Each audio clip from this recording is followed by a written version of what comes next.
Hey, what's so cool about today? Hello, Assalamualaikum. Hari ni aku nak buat benda yang menarik. Jomlah tengok apa yang aku nak buat. Aku ada pergi D.I.Y. Lepas tu, aku ada belilah. Benda ni aku nampak macam best je. So, aku nak jadikan konten YouTube aku. Jadi, aku beli benda ni. Untuk video yang pertama ni, untuk slime, aku nak buat yang ni dulu.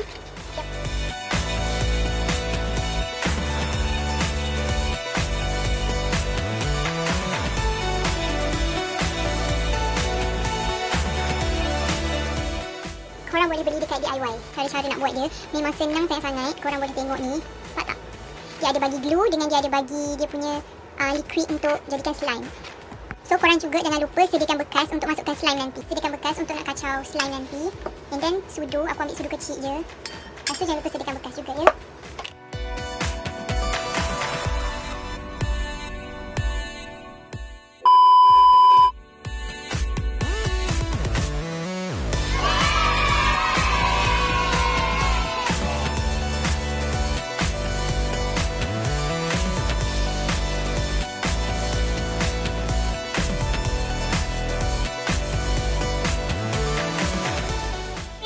Ini sahaja untuk jadikan slime. Ni nama dia clear slime tau.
Korang boleh gunakan tangan, okey?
Korang tak perlu risau sebab slime ni memang jadi. Nampak tak? Best gila tau. Best gila satisfying kalau korang main.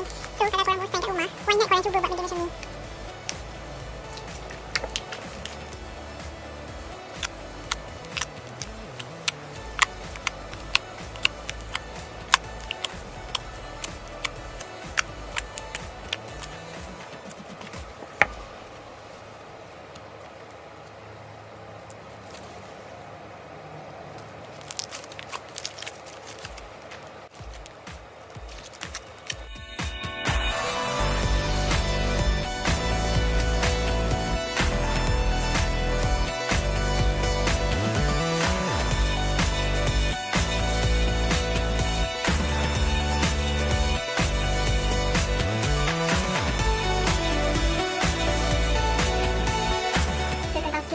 Slime ni sangat banyak jenis dia. Jadi aku buat jenis yang clear.